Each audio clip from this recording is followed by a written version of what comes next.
우리가 살고 있는 저 한반도 땅에는 복음이 그 이웃 나라보다 훨씬 늦게 들어옵니다. 중국은 1807년도에 로버트 모리슨이라는 선교사님이 들어가서 복음을 증거하는 것이 시작이고, 1859년도에 일본 땅에는 선교사님 그때부터 또 본격적으로 들어갑니다. 그러니까 우리 조선은 참 늦게 들어오는 거죠. 공식적으로 1884년도라고 우리가 부르니까 굉장히 옆에 나라들보다 복음이 참 늦게 들어옵니다.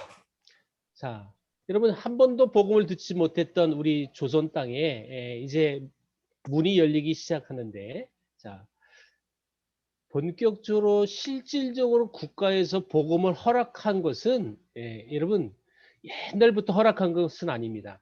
중국도 일본도 마찬가지인데요. 선교사들이 국가에서 허락을 받고 복음 전하는 것은 한참 뒤고요. 비공식적으로 허락을 하지 않지만 그때 그 땅에 들어가서 복음을 증거하는 것인데, 자, 이 지금 사진 속에 보이는 이분은 우리나라의 선교사 자격으로 제일 먼저 발을 내디뎠던 선교사예요. 칼 기출라프라는 선교사인데, 자, 이분은 동인도 회사의 아머스토 배를 타고 의사 겸 통역관 자격으로 이 배에 올라탔어요. 그리고 이분이 이 타고 온 배의 여정, 그러니까 계획이 산동반도를 갔다가 일본을 가려고 할 계획을 가졌습니다. 왜냐하면 동인도 회사에서 이 지형을 살피고 이 지역을 뚫기 위해서 사실 정탐의 개념으로 이 배가 출항을 하는 건데, 자, 우리나라 인근에 왔을 때 이 배가 풍랑을 만나서 우리나라에 들어오더라고요. 지금 화살표는 지금 충청남도에 지금 들어오는 것으로 기록이 되어 있는데, 제일 먼저 온 곳은 사실 백령도 바로 위에 황해도 맨 끝자락 장산 곳에 옵니다. 그래서 이 배가요 이제 남하에서 7월 25일 날 충청남도 고대도라는 섬에 정박이 됐고요. 그리고 여러분 이 선교사님이 7월 30일 날 이 배에서 내려가지고 우리 고대도 사람들을 만나면서 감자 재배법을 알려주고 포도 음료수 제조 방법을 알려주고 가요. 이분이 또 우리 조선 사람들을 만나서 약 처방도 해줍니다. 그리고 추방이 떨어졌어요. 실제로 우리나라 국왕에게 포교를 허락을 요청을 했지만 그 포기 허락 받지 못하고 추방을 당하는 거예요. 이 고대도에 온 지 약 20일 뒤에 이분은 떠납니다. 그래서 제주도까지 오는데요. 제주도에서는 배에서 내렸다라는 문헌 나오지 않고 이분이 제주도를 바라보면서 기도하는 내용은 있어요. 이분이 우리를 떠나지만 우리 조선을 향한 이 열정, 이 희망은 버리지 않고 떠납니다. 이분이 쓴 일기를 보면 그것을 우리가 알 수 있어요. 하나님의 위대한 계획 안에 그들에게 은혜가 임할 날이 올 것이다. 나는 이것을 고대하게 모든 방법을 동원해 십자가의 교리를 전파함으로써 그들을 앞당기려고 열망한다. 그리고 이분은 이후에 중국에 들어가서 평생 중국 선교사의 삶을 사세요. 이분의 묘지는 현재 홍콩에 있습니다. 자, 여러분 이 기출라프라는 선교사님 중국에서 선교단체를 하나 만들어요. 자, 이 선교단체에 파송받고 오는 선교사가 유명하신 선교사님이 돼요. 우리 한 번 정도는 다 들어보실 수 있었을 것인데, 허드슨 테일러라는 선교사님이 이 단체에 파송을 받고 오시는 거예요. 자, 허드슨 테일러가 여러분 젊은 나이에 1854년도에 중국에 왔고, 그리고 이분이 위대한 업적이 있다면 중국의 내륙에 선교회를 만들어서 중국 실제 내륙에도 복음 증거해야 된다라고 주장을 했던 분입니다. 왜 이것이 중요한 부분이냐면 이 당시에 중국 선교사는 다 해안에서만 선교했거든요. 네, 그 틀을 깨고 들어가서 평생 중국 선교하시다가 돌아가셨어요. 74세의 나이로 중국 땅에 묻히신 분입니다. 허드슨 테일러. 자, 여러분 이 허드슨 테일러보다 10년 뒤에 중국에 찾아온 선교사가 누구냐면 토마스라는 분이었어요. 결혼하자마자 중국에 와서 상하이에서 사역하는데 사모님이 충격을 당해요. 왜냐하면 동료 선교사님이 죽었거든요. 그 충격으로 인해서 유산도 당하고 유산도 몸에 일어나고 그 충격으로 또 전염병도 걸려서 안타깝게 중국에 온 지 3개월 만에 돌아가십니다. 이러면 아내를 잃고 얼마나 이 남편이 힘들었겠어요. 자, 여러분 이 토마스는 그래서 상하이에서 이 사역지로 옮깁니다. 자, 여기로 옮기는데 요 지역을 우리 발음으로 연태라고 불러요. 자, 이 연태에서 세관 업무를 보던 도중에 우리나라 조선인 두 사람을 만납니다. 근데 이 조선인이 천주교 신자였던 거예요. 자, 천주교 신자가 핍박 때문에 중국으로 피신했던 건데, 자, 이 말은 조선 땅에는 천주교 신자가 적잖게 있었다라는 거예요. 자, 이런 정보를 들었던 이 토마스는 옆에 있던 이 조선이란 나라가 너무 궁금했던 거죠. 그래서 작은 배를 타고 그대로 동쪽을 항해합니다. 자, 그대로 오면요, 황해도에 도착하게 돼 있어요. 약 2달 동안 우리나라를 정탐합니다. 그리고 다시 중국 들어가서 우리 언어를 배워요. 자, 여러분 1866년도에 그 다음에죠. 그래서 이분이 우리나라에 들어옵니다. 자, 여러분 이분이 타고 왔던 그 배 이름을 우리 국사책에도 기록을 했다라는 것은, 자, 우리도 이 토마스 이야기를 국사 시간에 들어봤다라는 거예요. 예. 여러분 이 토마스 선교사님이 저너럴 셔먼을 배 타고 통역관 자격으로 입국합니다. 자, 여러분 이 선교사님이 영국에 이런 편지를 보내놓고 조선에 들어가는데 아주 잔인하고 사악한 대학살이 최근 조선에서 일어났습니다. 자, 요 말이 무슨 얘기냐면 우리 조선에서 천주교 대학살이 실제 진행되고 있었어요. 자, 1866년은 병인년이라 불렀던 해니까 병인 박해가 있었던 해고요. 또 병인 양요가 있었던 해입니다. 자, 우리가 잘 알고 있듯이 프랑스 신부 선교사들이 몰래 우리 조선에 들어왔다가 발각이 됐고, 자, 우리가 죽입니다. 한 사람이 도망갔고요. 자, 그래서 프랑스 군함이 쳐들어온 사건을 병인 양요라고 불러요.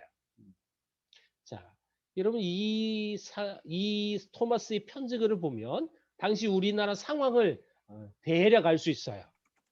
대학살이 일어났다라는 건 당시 약 천주 신자가 8,000명의 순교를 당했으니까 이 말을 쓸 수 있었던 거고, 그 다음 글을 한번 보세요. 그럼에도 불구하고 누군가 조선에 들어가 선교의 문을 여는 것이 중요함을 깨달아 제가 들어가기로 결정하였습니다. 자, 이 말은 나도 가서 잡히면 죽을 수 있다라는 말이에요. 죽음을 각오하고 이 선교사님 들어옵니다. 어디로 오느냐? 평양 대동강으로 들어옵니다. 자, 이 저너럴 셔먼 선장이 미국 사람입니다. 근데 이 선장이 잘못 판단한 것이 있어요. 원래 이 목적은 통상을 하려고 왔던 목적이 있었는데 그것이 수월하게 이루어지지 않으니까 이현익이라는 군인을 이 배에 볼모로 인질로 붙잡아둡니다.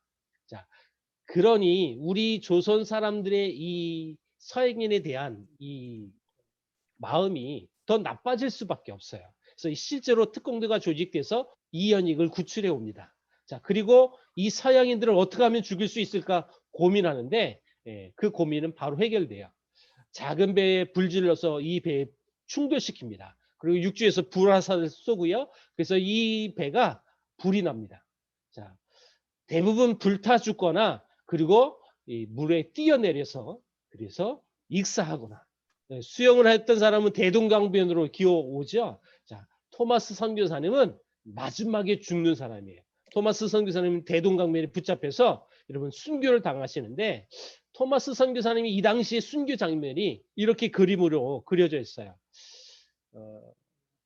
이 그림이 왜 그려졌느냐면 이 그림이 그려질 수 있도록 저 상황을, 그 당시의 상황을 그대로 글로 남긴 사람이 있어요.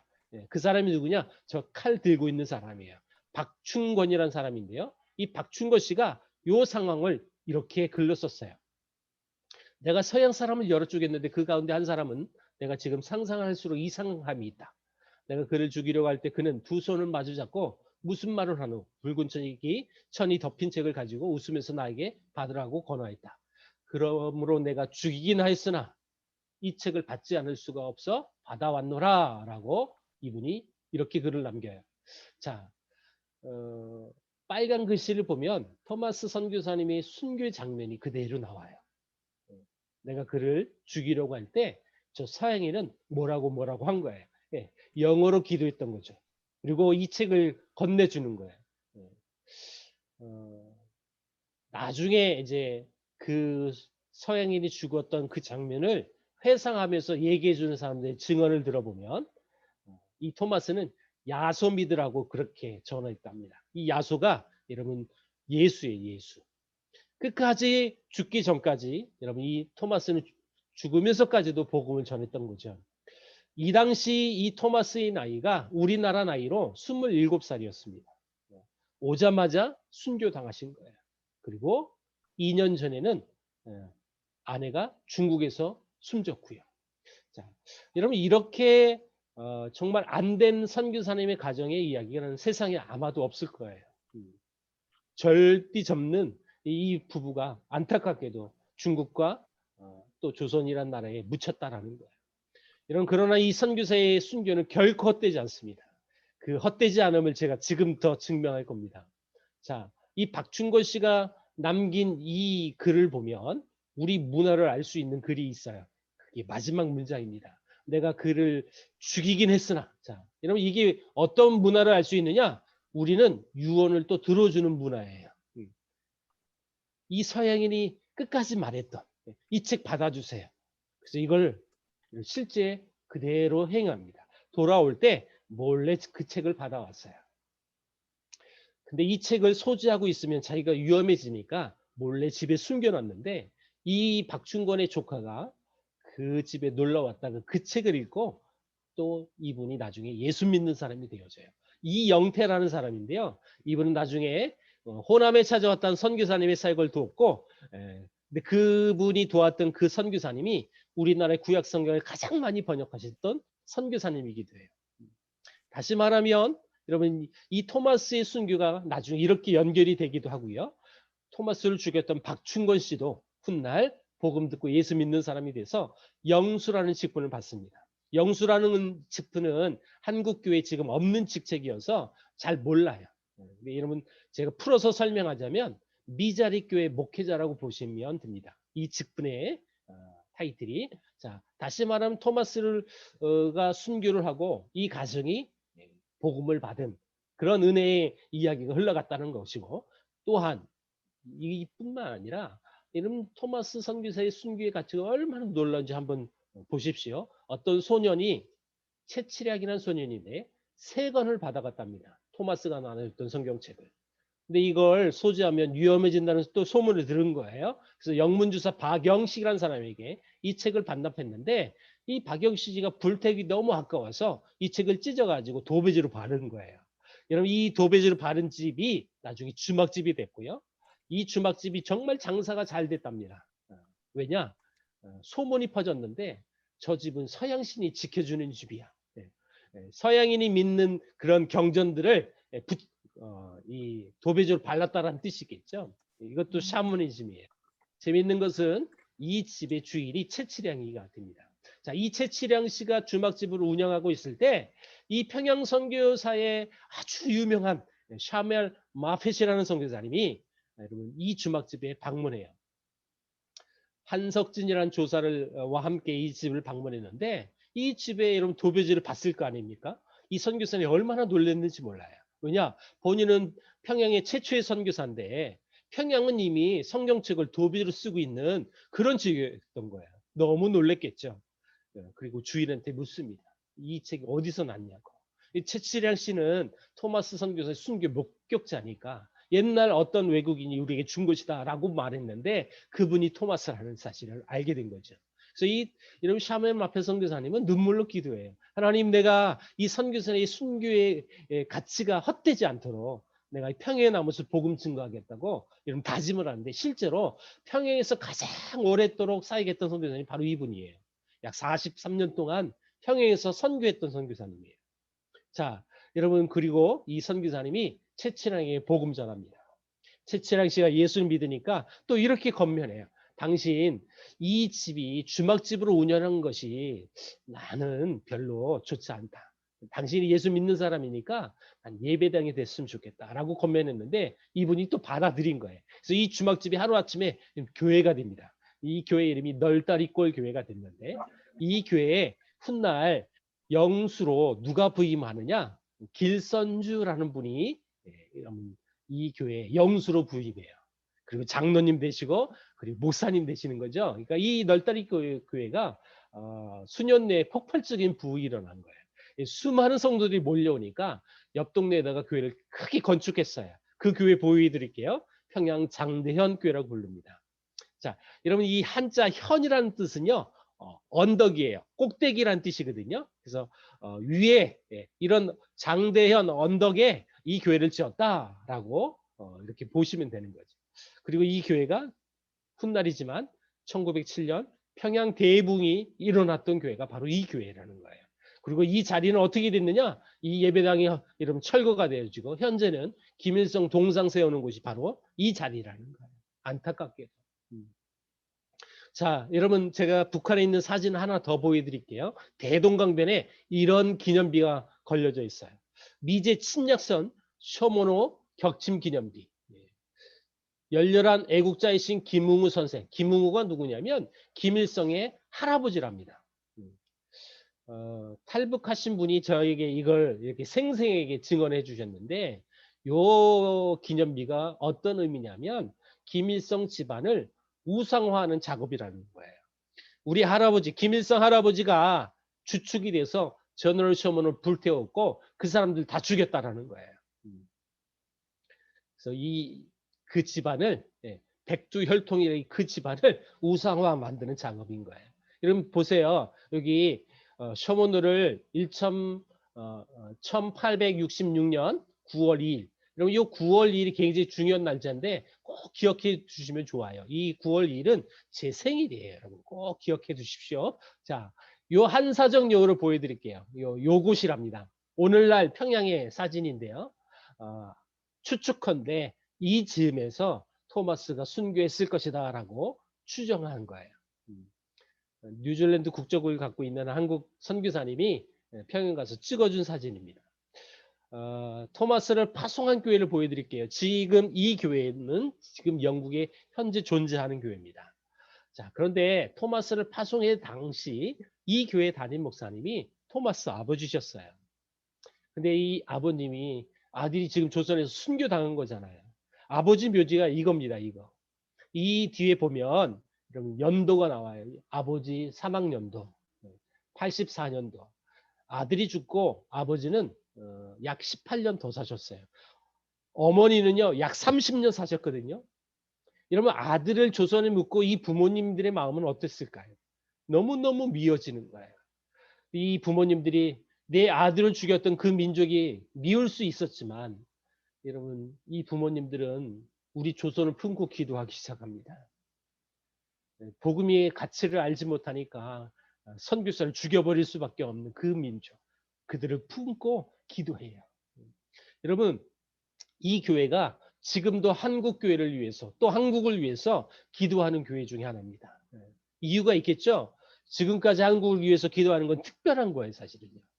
왜냐하면 이 교회 담임 목사님이 지금은 한국 분이 있습니다. 이 교회가 열심히 그 당시 우리 민족을 품고 기도했더니 하나님이 어떻게 역사하는지 보십시오.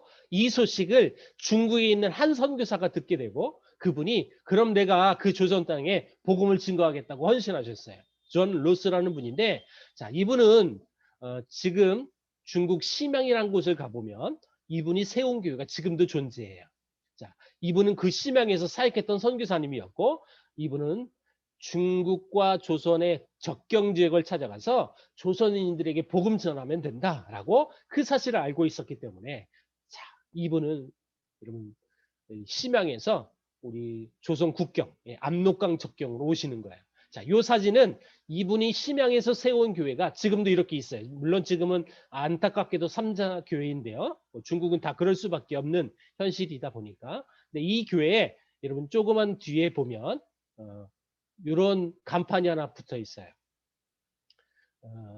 우리 한글 성경 번역 유적지라는 팻말이 붙어 있는데 무슨 뜻이냐면 이 존 로스가 우리말을 배워서 실제로 한글 최초 성경을 번역하신 분이에요. 자, 이 선교사님은 어떻게 우리 한글 성경을 번역할 수 있었을까? 자, 아까 압록강변으로 온다고 그랬어요. 자, 지금 단둥이라는 곳이 있어요. 단둥. 우리가 많이 뉴스를 통해서 단둥이라는 도시를 듣게 되는데 단둥 바로 위에 보면 중국 땅 고려문이라는 땅이 있었어요. 이 고려문은 조선인들이 합법적으로 중국 땅 내에서 무역을 할 수 있는 땅이 바로 요 땅이었어요. 그러니까 이 선교사님은 이 사실을 알고 있었다라는 거예요. 단독만 가도 조선인들 많이 만난다. 그래서 이 선교사님이 고려문에 와서 우리 조선족을 만나서 복음을 전하시는데, 자, 제일 먼저 만나신 분이 이응찬이라는 사람이고, 자, 이분이 먼저 예수 믿고 백혼중, 이성화, 김직 이런 분들이 합류가 되어져서 요 네 분이 세례를 받습니다. 제일 먼저 믿은 사람은 이응찬이고요. 요 네 분이 같이 79년도에 세례를 같이 받아요. 세례 집례자는 누구냐? 존 로스 선교사님과 동역했던 맥킨타이라는 선교사님이고, 요 분은 동역자이기도 하지만 매제지간입니다. 자기 여동생하고 결혼했거든요. 자, 여러분 이분들에게 이 선교사님이 언어 배웠고, 그리고 성경 번역하는 거예요. 그리고 이 존 로스가 우리말을 배우고 나서 우리 한글 교본책도 만드셨어요. 자, 우리말은 이렇게 쓰는 거라고 쓰는 거 보십시오. 코리안 알파벳. 그래서 기억, 니은, 디귿. 자, 이렇게 단어, 이제 알파벳을 배운 다음에 단어를 쓰는데, 자, 영어 U를 한번 보세요. 여러분 제가 커서를 이렇게 옮길 텐데, 이 U는 우리말로 너희, 님자, 님자래라고 쓰는 거예요. 네. they, 그들을, 내 사람들 이렇게 썼어요. 자, 여러분 영어 go, 가다라는 이 동사의 어근은 룻은 가다. 근데 이 어근에 어미가 변형되는데 어떻게 되느냐, 이렇게 가오 가시 가라 가소 갔으면 가느니 가소 갔으면 갔다 라고 9가지 변형이 된다. 감이 없어다 감이 없어에 감이 없다 갑떡가 가디 암쓰떡가. 열심히 우리말을 배우셨어요. 여러분 자세히 보십시오. 이분이 표준어를 배우지 않고 사투리를 배웠다는 사실을 발견합니다. 자, 여러분 제가 한 슬라이드 한 장 더 넘길 건데 웃을 준비를 하고 보셔야 합니다. 이분이 자, 어떤 사투리를 쓰는지 한번 잘 보십시오. 너를 믿지 못하겠다. 어떻게 왔으면 걸어왔으면. 자, 요게 또 대화체인데 질문 대답이에요. 질문 대답. 몇 길을 가마 질문하니까 대답하는 거예요. 80 어리가매. 너무 머니까 다냐 바가드 못하겠다. 열심히 배워요. 자, 이러면 요 말이 정확한 지역으로 평안북도 말이에요. 아까 세례받았던 네 분이 모두 다 평안북도 의주 사람인 거예요. 그래서 이 말 배워서 성경 번역하신 거예요. 1882년 누가복음을 제일 먼저 번역하고 인쇄를 합니다. 그래서 이 성경책이 한글 최초의 성경 번역본입니다. 자, 이 책을 딱 넘기잖아요. 더 웃겨요. 띄어쓰기가 없어요. 띄어쓰기가. 네. 자, 이게 누가복음 1장 내용입니다. 여러분 우리말이 원래 1800년대만 해도 띄어쓰기가 없었다는 뜻입니다. 자, 근데 그 띄어쓰기조차도 우리나라에 오신 선교사님 다 준비하시는 거예요, 사실은. 자, 그 얘기는 나중에 제가 더 자세히 소개해 드리겠습니다. 자, 누가복음, 마태복음, 마가복음, 요한복음 이런 한 권 한 권 번역이 이제 차츰차츰 이루어지는 거죠. 그래서 약 10년 뒤에 1887년도에 우리 성경 한글 번역본이 완역이 됩니다. 자, 87년 9월 27일 날 서울 장안에, 지금 강화문인데요. 이 서울 장안에서 요 성경책으로 특별한 예배를 드렸어요. 어떤 특별한 예배냐? 한국 최초의 장로님 2명을 세우는 한국 최초 장립 예배를 드린 거예요. 그 교회가 지금 세문안교회라는 교회인데 그 교회 장로님이 여러분 2명이 세워질 때 이 책으로 예배를 드렸고, 더 특별한 사건은 이걸 번역하고 인쇄해서 우리나라에 보내줬던 존 로스를 요 예배 현장에 초청해 왔어요. 중국에서 우리나라 오신 거예요. 그러니까. 그리고 자기가 번역해서 인쇄해서 보내줬던 그 책으로 예배하는 그 장면을 자기 눈으로 목도합니다. 그리고 예배 시간 내내 이 존 로스는 예배 행위를 하지 못했어요. 예배 시간 내내 울고만 계셨답니다. 얼마나 또 감동이었겠습니까? 자, 그래서 세워진 두 장로님이 이분인데요. 백홍준 장로님. 아까 세례 받았을 때의 네 분 이름 중에 이분의 이름이 있었어요. 그래서 한국 최초의 이분은 세례자고 한국 최초의 장로님이시기도 해요. 그리고 마지막 최초라는 타이틀은 이 조금 가슴 아픈 타이틀이에요. 한국 최초의 순교자예요. 자, 이 백홍준 장로님은 남다르신 분입니다. 이분의 복음의 열정은 누구도 말릴 수가 없었어요. 사실은 선교사님이 중국 만주 땅에서 성경을 한 권 한 권 번역해 주면 그걸 가지고 조선에 건너와서 그걸로 이분은 복음을 전하신 분이에요. 여러분 그 성경책을 쪽복음서라고 불러요. 이 쪽복음서를 들고 와서 복음을 전하는데 나중에 국경에서요 모든 짐을 수색하는 거예요. 그래서 서양 서적이 발견됐다? 그러면 그 사람 잡히고 죽는 거예요, 사실은요. 근데 반드시 이 성경책은 들고 가야 되고, 근데 들고 가다가 잡히면 죽는 것이고, 어떻게 합니까? 하나님이 이분에게 지혜를 주시는데, 이분이 성경을 다 찢어요. 한 장씩 찢고, 헌책하고요. 이 성경책하고 구분 못하도록 새끼줄 꼬듯이 비비 꼬아서 그 줄을 매가지고 그 줄로 조선에 건너오는 거예요. 그리고 우리나라 와서 다시 그걸 펴요. 그거 묶어서 복음 전하시는 분이 이분이에요. 근데 먼 훗날 평양감사가 기독교 대탄압에 들어가는데 그때 이분이 붙잡혀서 모진 고문을 당했어요. 실제로 당시에 얼마나 고문이 심각했는지 우리 개신교 성도들이 거의 다 배신했어요. 배도했어요. 그래서 예수 안 믿겠다고 말하고 풀려나오는 거예요. 근데 이분은 끝까지 그런 말을 하지 않아요. 그러니까 그 고문으로 순교하시는 겁니다. 그래서 한국 최초의 순교자라는 타이틀이 붙어요. 2명의 장로님이 된다고 그랬잖아요. 자, 서상륜이라는 장로님입니다. 자, 이분은 고려문에 무역을 하러 갔다가 전염병에 걸렸어요. 뭐 우리 당시 조선시대 전염병 걸리면 거의 죽는 거거든요, 사실은요. 이 서상륜 씨가 중국에서 전염병 걸려서 시름시름 앓을 때 마침 의료 선교사님이 이분을 만나서 이분을 치료해 줍니다. 그리고 이분에게 복음 전해졌고 이 서상륜이 동생에게도 전도해요. 그래서 여러분 이 동생과 함께 예수 믿는 사람이 되어지는데 자, 훗날 서경조 동생도 장로님 되십니다.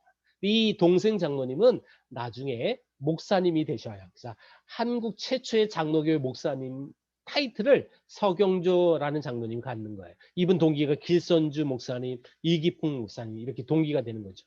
자, 이 서상륜, 서경조 형제는 백홍준처럼 성경책을 들고 오다가 이분들은 발각이 된 거예요. 그래서 감옥에 갇혔고요. 언제 죽을지 모르는 그 위기 속에 하나님의 은혜가 임하는데 그 감옥을 지키는 간수 한 분이 이분들 친척이었대요. 그래서 그 친척의 백으로 이분들 풀려났고 의지에서 또 계속 복음 전하다가 또 그것이 발각돼서 피신해요. 자, 그래서 이분들은 저 황해도까지 내려가서 숨어 지내거든요. 근데 그 이름 숨어 지내면서 또 그 마을 사람들에게 복음 전하는 거예요. 그래서 그 마을 사람들 또 예수 믿어요. 그러니까 이 마을에 교회가 세워지는데 이 교회가 한국 최초의 교회예요. 그 마을이 소래마을이었기 때문에 교회 이름이 다 자동스럽게 소래교회가 되는 것입니다. 자, 이것이 최초로 여러분 건축하여 이렇게 세워진 교회입니다. 자, 우리나라는 특별히 아까 제가 맨 처음에 슬라이드를 보여드릴 때 우리나라 딱 가운데 놓고 옆에 중국과 일본은 일찍 복음이 들어갔다고 그랬잖아요. 자, 그래서 지금까지 제가 설명한 내용은 중국 땅을 통해서 복음이 들어온 이야기를 전했고 지금부터는 일본 땅을 통해서 복음이 들어온 이야기를 전할 겁니다. 자, 당시 우리 조선은 일본하고 교를 그래도 옆에 나라니까 왕성하게 했었어요. 자, 당시 이수정이라는 사람이 일본을 찾아갑니다. 심사유람단 자격으로. 자, 근데 일본의 특별한 문화를 본 거예요. 그게 뭐냐면 이 쯔다센이라는 사람을 만나면서 요 쯔다센의 그 같이 다니는 그 무리들은 꼭 이렇게 품에 책들을 들고 다니는 모습을 본 거예요. 그래서 이수정 씨가 쯔다센에게 물었어요. 당신들이 들고 있는 그것은 무엇이요? 이것은 조선에 있는 모든 책들을 더한 것보다 귀하고 소중한 책입니다. 아니 이것이 어떤 책이기에 조선의 모든 책들을 더한 것보다 귀하단 말이요? 이렇게 대답해요. 이 책은 바로 하나님의 말씀을 기록한 성경책이랍니다. 그리고 이 쯔다센이 이수정 씨에게 성경책, 신약 성경을 선물로 줍니다. 여러분 그러면서 이수영 씨가 그 신약 성경을 이렇게 읽어보는데 그 첫 지면이 마태복음이었어요. 신약 성경이니까. 마태복음 1장을 읽었는데요. 자, 마태복음 1장 내용이 뭡니까? 예수님의 족보 이야기가 나오는 거예요. 사실 이런 유교학자들은 서양 종교를 굉장히 불신했고요. 아주 조상도 몰라보는 나쁜 종교라고 생각했어요. 왜요? 저것들은 조상들에게 절도 안 하거든요. 그래서 이 유교 사상은 기독교가 나쁠 수밖에 없는 거예요. 그런데 이 서양 종교의 첫 주면을 봤더니요, 족보로 시작이 된 거예요. 여러분, 그때 이수영 씨의 마음에 문이 열리기 시작했대요. 믿거나 말거나. 그러나 정확한 팩트는 산상수훈의 메시지가 이수영 씨의 마음을 강타합니다. 그래서 사실은 이분은 농업기술을 배워서 우리 조선에 접목할 그 계획을 가지고 일본 땅에 머문 사람인데요. 어, 내가 이 농업기술을 배워서 우리 조선 사람들, 죽는 사람들을 막겠다라는 그런 애국의 마음들이 이제 바뀌는 거예요. 하나님 나라를 발견했고, 그래서 그 이분이 어떻게 하면 우리 조선 땅에 복음을 증거할까? 그때부터 조선 땅에 복음이 증거되어질 것을 꿈꾸는 거예요. 많은 분들이 이분에게 건면합니다. 당신들 언어로 성경을 번역해 봐라. 그래서 실제로 이분이요, 예수 믿은 지 얼마 안 된 이수영 씨가 평신도인데요, 실제 성경 번역하는 거예요. 이분이 제일 먼저 번역한 성경책은 마가복음입니다. 완역은 다 못했고요. 총 5권 번역했어요. 근데 첫 번째 성경이 마가복음이라는 거예요. 우리가 잘 알고 있는 언더우드 아펜젤러 선교사님이 우리나라 입국할 때 일본 경유했다 들어올 때 이수영 씨에게 이 책 받아옵니다. 그러니까 우리나라는 좀 특별한 이력을 갖고 있어요. 조선 땅에 공식적으로 선교사가 입국하기 전에 중국과 일본 땅에서 이미 성경이 번역되어진 나라입니다. 그리고 선교사가 오기도 전에 교회가 세워진 나라가 우리 조선이라는 나라예요. 좀 특별한 나라죠. 자, 이러면 이 일본에 있는 선교사님이 조선 땅에서 일본에 공부하러 왔다가 복음 듣고 예수 믿는 사람들이 많아지는 이 모습을 자기 눈으로 직접 보는 거예요. 그래서 자기를 파송한 미국 교회에다 편지 쓰는 거예요. 빨간 글씨만 보세요. 우리 교회가 세 사람만 택하여 보낼 뜻은 없습니까? 우리 교회가 자기를 일본 땅에 파송했듯이 우리 교회가 옆에 나라 조선 땅에 세 사람만 좀 보내주세요. 우리 교회가 못 보내면 옆에 교회에 알려서 이 조선 땅에 선교사가 가야 합니다. 라는 편지를 쓰는 거예요. 중국에 있는 한 선교사는 자기 미국 교회에다가 이런 편지를 쓰는 거예요. 중국처럼 장사꾼이 먼저 들어오면 조선 땅에 복음 전해지기 어렵습니다. 중국은 동인도 의사가 먼저 들어와서 서양인에 대한 인식이 굉장히 나빴어요. 그러니까 복음 전하기 어려웠던 나라 중에 하나가 중국이었습니다. 근데 조선은 그러면 안 된다라는 거예요. 그러니 조선의 선교사가 먼저 가야 합니다. 장사꾼 오기 전에. 자, 이런 편지들을 통해서 우리나라 조선이 알려지기 시작했고, 이 정보를 받았던 먼저 믿은 크리스찬들은 우리 조선의 정보를 듣고 여러분 기도로 반응합니다. 헌금으로 반응합니다. 어떤 분들은 하나님 내가 그 나라 직접 들어갈게요. 가는 선교사로 반응합니다. 자, 이런 반응들을 통해서 우리 조선엔 여러분 그래서 복음이 들어오는 거예요. 저는 선교라는 것을 정의할 때 이렇게 정의해요. 제가 여러분들 다 소리 들리지 않지만 그래도 있는 현장에서 저를 한번 따라해 주십시오. 선교는 반응이다. 왜 선교는 반응이냐? 먼저 믿은 자들이 한 번도 복음을 듣지 못한 민족 나라를 이야기를 듣고 기도로 헌금으로 가는 선교사로 반응하지 않으면 그 땅은 절대 복음이 증거되어지지 않습니다. 그것은 예나 지금이나 마찬가지예요. 누군가 먼저 믿은 자가 반응을 해야 복음이 전해진다라는 거예요. 자, 이렇게 반응을 통해서 우리나라에 복음이 실질적으로 들어와요. 자, 실질적으로 복음이 들어오는 이 역사를 자, 우리 일반 역사하고 한번 견주어서 한번 여러분들에게 소개해 줄게요. 1882년도에 미국하고 우리 조선하고 조약을 맺는데 이 조약을 우리 국사 시간에는 불평등 조약이라고 가르칩니다. 지금도 그렇게 가르치고 있고요. 왜 불평등이냐? 자, 이 조약의 시작점은요, 전으로 쇼모노 사건이었어요. 미국 상선을 또 불태웠고 미국 선장을 우리가 죽였단 말이에요. 그러니까 미국은 이 사건의 빌미를 가지고 우리 조선에게 협박한 거예요. 너희들이 우리 민족 죽였지? 그러니까 우리랑 조약 맺어. 그래서 미국의 힘의 논리로 인해서 우리 약소국이었던 조선은 어쩔 수 없이 그 조약에 사인했다. 그래서 불평등 조약이다 라고 평가하는 거죠. 자, 국가 판단에서 이 판단은 틀린 판단은 결코 아니에요. 자, 그런데 이 조약이야말로 본격적으로 이 조선 땅에 선교사가 들어올 수 있었던 기틀이었다라는 거예요. 자, 왜냐? 이 조약을 맺고 1883년도에 우리나라 민족 여러분 사절단을 미국 대통령에 보내요. 83년도에 미국 가요. 자, 이 보빙 사절단이 처음 도착한 곳이 어디냐? 샌프란시스코예요. 여러분 도착한 날이 언제냐? 너무 멋진 날 도착했어요. 9월 2일 날 도착하더라고요. 83년도 9월 2일 날. 자, 그리고 미국 서부에서 동부까지 횡단하는 거예요. 백악관을 가려면 횡단을 해야 되잖아요. 이러면 미국 대륙을 횡단하면서 얼마나 놀랐는지 몰라요. 자, 보세요. 지금 저 오클랜드 여기가 샌프란시스코거든요. 이 샌프란시스코에서 쭉 뉴욕까지 그 뉴욕 밑에까지 가야 되는데 당시 미국이 기차가 있었대요. 자, 보세요. 당시 미국의 기차를 타고 서부까지 가는데 일주일 넘도록 기차를 타고 가는 거예요. 얼마나 놀랬겠어요. 땅덩이가 너무너무 넓었다는 사실이 놀랬고요. 두 번째 놀란 사건은요. 당시 수십 층의 빌딩이 미국이 존재했던 시대였어요. 여러분 높은 데는 엘리베이터를 타고 올라가잖아요. 실제로 우리 보빙 사절단이 미국 건물 올라가서 엘리베이터를 탄 사건이 실제 있었어요. 여러분 그리고 엘리베이터가 올라가는데 다 기절해야 하는 거예요. 왜요? 갑자기 올라가니까. 이렇게 놀랬던 이 조선인을 봤던 미국인들은 더 놀랬대요. 왜냐하면 이 복장하고 미국 가셔서 다 놀라시는 거예요. 저 갓 쓰고. 네. 사실 저 갓이 미국인에게 너무 신기하게 여겼던 물건 중에 하나랍니다.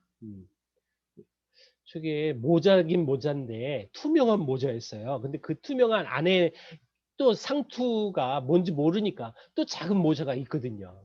너무 신기하는 거예요. 사실 우리나라에 들어왔던 선교사님들이 우리나라 말을 배울 때 가장 쉽게 빨리 배울 수 있는 단어가 이 갓이랍니다. 갓. 자, 왜 이 갓이 왜 씌었는지는 아시겠죠? 자, 여러분 중간에 어떤 한 분이 이 기차를 같이 동승했는데 시카고에서 한 목사님이 타셨어요. 그게 누구냐? 가우처라는 목사님이셨어요. 이 가우처 목사님이 통역관을 통해서 우리나라가 너무 신기하게 생겼으니까 우리나라 사람이 그래서 이 조선인들을 많이 물어봤대요.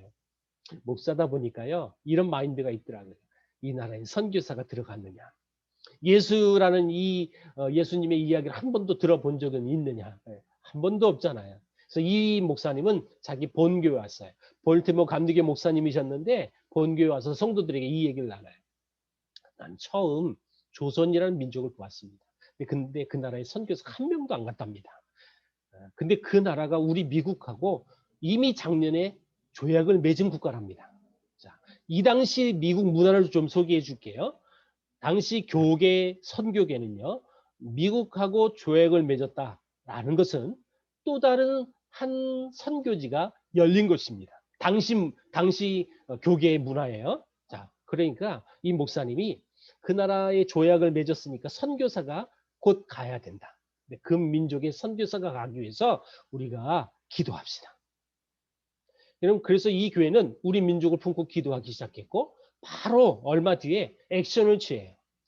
그 나라에 너무 먼 나라였고 그러다 보니 선교 헌금도 필요하다. 그래서 이 교회가 어마어마한 목적 헌금을 걷어요. 그래서 이 교회가 많은 헌금을 모아서 이 교회의 소속 교단인 미국 북감리교 선교부에 이 헌금을 목적 헌금을 드린 거예요. 그러니까 이 헌금은 조선의 선교사 보내는 데 쓰세요. 그래서 이 헌금으로 누가 오시는지 아십니까? 그 유명한 아펜젤러라는 선교사님 오시는 거고 두 가정이 처음 파송돼요. 미국 감리교에서 스크랜튼이라는 가정이 파송되는데 스크랜튼 또 누구냐? 요 가정이 우리나라의 유명한 학교 이화라는 학교를 세우셔요. 아펜젤러는 배제를 세우시고 자 그럼 먼 훗날이죠. 먼 훗날 그런 분들이 오셨다라는 거고요. 자 여러분 이 당시에 선교 헌금이 모금되어지고 우리 민족을 품고 기도하지만 미국 실제 감리교 선교 본부는 우리나라에 대한 정보가 너무 미비하다는 거예요. 알지를 못하는 거예요. 알지 못하니까 어떤 분을 보내야 하는지도 모르는 거죠. 그래서 일본에 있는 선교사 요 맥클라이라는 감리교 선교사한테 연락했어요. 당신이 빨리 조선에 들어가 보세요. 그래서 정보를 입수해서 우리 미국에 알려주세요. 그래서 이분이 오는데요. 일본 주재 선교사님이 조선에 와서 어떻게 선교 준비를 할 수 있을까요? 제대로 할 수 없는데 이분을 돕는 한 조선인이 있었어요. 그가 누구냐? 우리 근현대사에도 나오는 유명한 인물이에요. 김옥균이라는 사람이었어요. 김옥균은 개인적으로 불교 신자입니다. 불교 신자가 왜 선교사를 뭐할로 돕습니까? 김옥균 씨가 일본의 유학 시절 이 선교사님의 이런 도움을 많이 받았고요. 이 선교사님 부인한테 영어도 배우신 분이 김옥균이었어요. 그래서 김옥균 씨가 이분을 돕는 거예요. 네, 그래서 여러분 우리나라에 윤을 받아냅니다. 그게 뭐냐? 우리나라는 의사는 들어와도 됩니다. 우리나라는 영어 선생님 3사람이 들어와도 됩니다. 단 조건이 있는데 선교사는 안 됩니다. 근데 이런 의사로 언어 선생으로 오신 분들이 누구냐면 다 선교사거든요. 네. 처음에는 선교사님들이 선교사라는 타이틀을 감추고 들어와요. 교사 자격으로 들어올 수밖에 없었어요. 자, 그래서 여러분 언어 선생으로 오신 분들을 3분 중에 한 분만 제가 소개해 드릴 거예요. 호머 헐버트라는 선교사님이 우리나라를 교사 자격으로 입국하는데요. 이분 유니온 신학교 1학년 때 우리 조선을 처음 알게 됐대요. 자, 어떻게 알게 됐느냐? 그 과정이 좀 재밌어요. 이분 아버지가 미국 대학교 총장이었어요. 근데 이 아버지 친구가 당시 미국 교육부 장관이었답니다. 그러니까 미국 교육부 장관은 우리 조선하고 조약을 맺고 조선 국왕이 미국 당국에게 요청한 게 있었어요. 언어 선생님이 필요하다. 근데 이 언어 선생은 당시에요. 이러면 조선이라는 나라에 돈 벌러 누가 가지도 않아요. 갈 수도 없고요. 근데 이건 미션 마인드가 없으면 절대 이것은 불가능한 사건이니까 이 교육부 장관은 그래도 신앙 좋은 사람이 여길 가야 한다. 그래서 이 친구였던 켈빈 헐버트에게 이 사실을 알렸고 이 켈빈 헐버트는 이 사실을 자기 아들들에게 들고 가는 거예요. 큰 아들은 졸업반이었고 이 둘째 헐버트는 1학년이었는데 형은 그 얘기 듣자마자 조선 신경 쓰지도 않지만 이 허머 헐버트는 내가 가겠습니다 라고 바로 헌신합니다. 근데 바로 오기로 되어 있었는데 갑승전변 사건이 그 다음에 터져서 바로 입국을 못해요. 그래서 조금 뒤에 오는데요. 그래서 학교를 졸업하고 그리고 86년도에 우리나라의 유경공원이라는 학교의 교사작으로 옵니다. 유경공원이 뭐냐? 우리 국사 교과서에도 나와요. 이 학교는 조선 정부에서 인정해 주는 최초의 신식 교육학교가 바로 유경공원이라는 학교입니다. 자, 헐버트가 유경공원에 온 지 며칠 만에 이분은 알았대요. 이 조선인들은 자기의 모국어 이 한글을 아주 멸시한다라는 사실을 며칠 만에 깨닫게 되었대요. 근데 이분이 우리나라 말을 배우는데 남다른 열정이 있었어요. 사실은 교사 자격으로 왔으니까 통역관도 붙여줬거든요. 근데 사비로 우리말 언어 선생님을 자기가 고용해서 빨리 언어를 배우려고요. 사비로 언어 선생님을 고용하더라고요. 이분의 열정은 남달라요. 이분은 우리나라 말을 우리나라에 오신 지 3개월 만에 다 의사소통이 다 됐어요. 보통 분은 아니었던 거예요. 같아요. 그리고 3개월 만에 미국에 있는 여동생에게 편지 쓰는데 그 편지 내용 중에 이런 문구가 있어서 여러분들에게 재밌어서 소개해 줍니다. 어제 툇마루 위에 앉아있는데 옆집 2 어린이가 노래 하나를 하도 불러대 이제 내가 외울 정도가 되었다면서 그 노래를 자기가 외웠으니까 악보를 만든 거예요. 그 악보를 자기가 그려서 미국에 편지 보낸 거예요. 이런 그 노래가 뭔지 아세요? 그게 아리랑이에요. 아리랑. 우리나라 최초의 아리랑 악보를 체부하신 분이 요 헐버트라는 선교사님이셨어요. 자, 그리고 요 분은 우리 문화를 알리는데 지대한 공을 세우신 분이 바로 헐버트라는 선교사입니다. 아까 한글을 멸시하다는 사실을 알게 됐잖아요. 어느 정도냐면 내가 교사 자격으로 교사 일을 하고 있는데 자기들 언어로 교과서로 만들어진 교과서가 한 권도 없었던 거예요. 우리나라에. 그래서 이분이 한글 최초의 교과서를 만드신 분이 바로 이분이에요. 그 책이 삼인필지라는 교과서고요. 이 교과서 서문에 그 당시 상황을 그대로 썼어요. 중국 글자로는 모든 사람이 빨리 알며 널리 볼 수가 없고 조선 원문은 본국 글자일 뿐더러 선비와 백성과 남녀가 널리 보고 알기 쉬우니 슬프다. 조선 원문이 중국 글자에 비하여 크게 요긴하건만은 사람들이 요긴한 줄도 아니하고 오히려 없이 여기니 어찌 안타깝지 아니하리요. 우리나라 기득권층 또 좀 배웠다라고 하는 사람들은 절대 한글 쓰지 않습니다. 배웠다는 걸 티내기 위해서라도 한자를 써야 되는 거예요. 그러니까 이 조선이 자기 모국어를 있음에도 불구하고 너무 멸시하다는 거 아는 거예요. 여러분 실제로 이분은요 학술지에다가 이 한글이 얼마나 뛰어난 글인지 실제로 기고하신 분이에요. 더 재밌는 건요 먼 훗날이지만 중국과 일본 땅에요 호소합니다. 당신들 언어는 너무 어렵다. 외국인들이 배우기 너무 글자도 어렵다. 그러니까 옆에 나라 조선글을 한번 인용해봐라.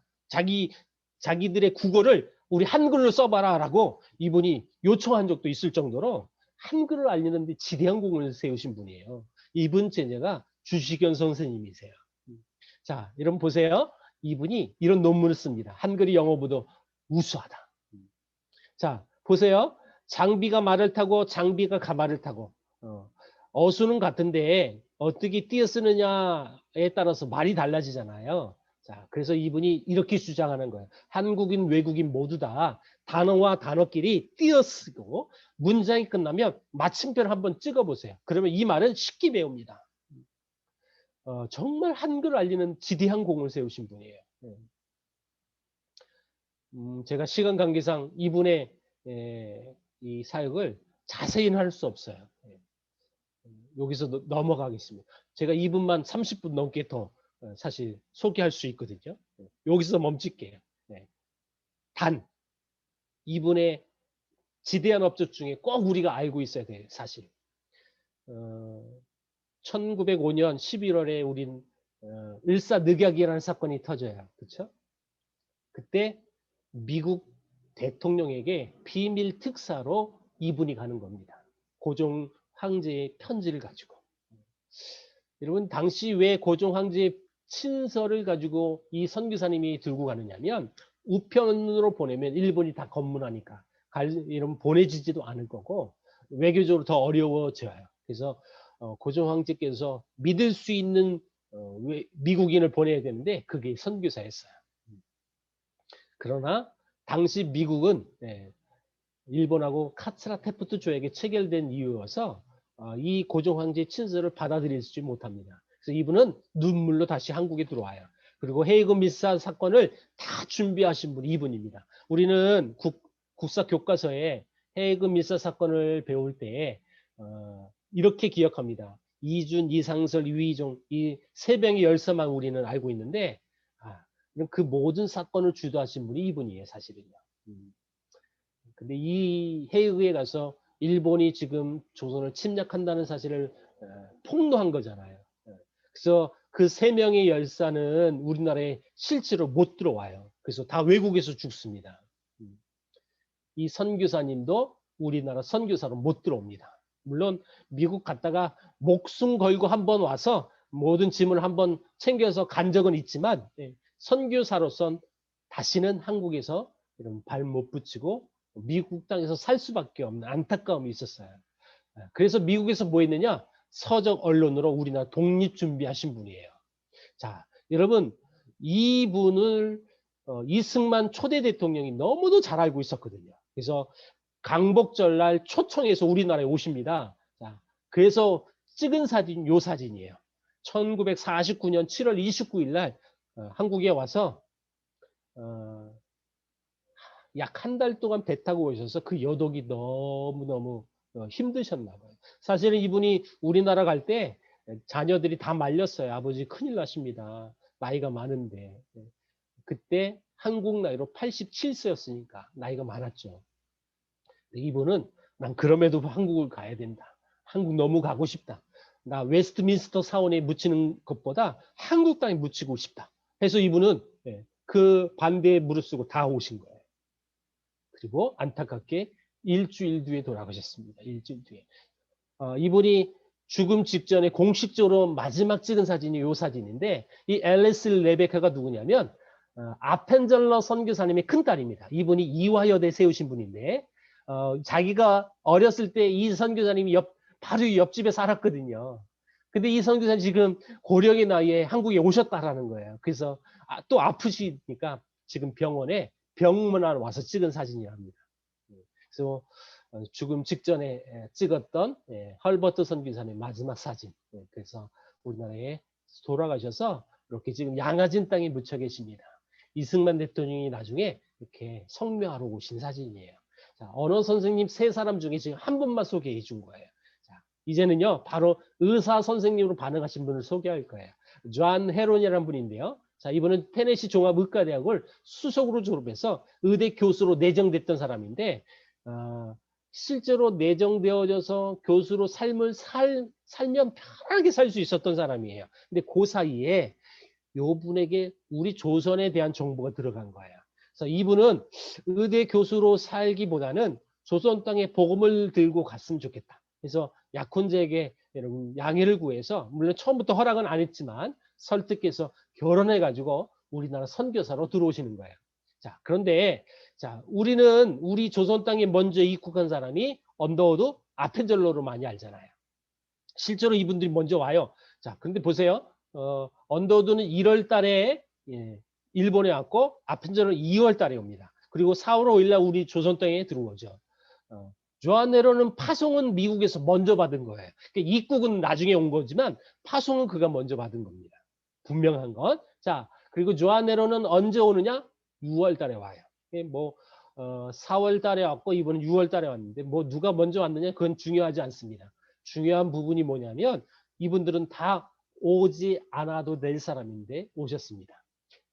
자, 보세요. 언더우드 아펜젤러는 사실은 선교지가 다 다른 나라에서 언더우드는 인도였고 아펜젤러는 일본이었어요. 그러니까 선교지가 이미 정해졌던 사람들인데 자, 이분들이 어느 곳에 가서 우리나라 정보를 들은 거예요. 그게 뭐냐? 신학교 연맹 모임 속에서. 자, 우리 조선의 정보가 흘러옵니다. 우리 조선은 1300만 민족이 복음이 무엇인지 한 번도 들어보지도 못하고 죽어간대요.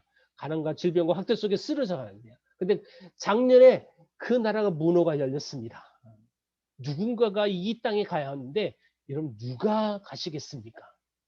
자, 요 자리에 언더우드가 있었어요. 자, 언더우드 입장으로 제가 해석을 해볼게요. 자기는 인도 결정된 선교사입니다. 그래서 인도 현지 언어도 배웠었어요. 그래서 어느 정도 다 할 줄 알았었어요. 이를테면 선교지가 이미 다 픽스가 됐던 사람이라는 거예요.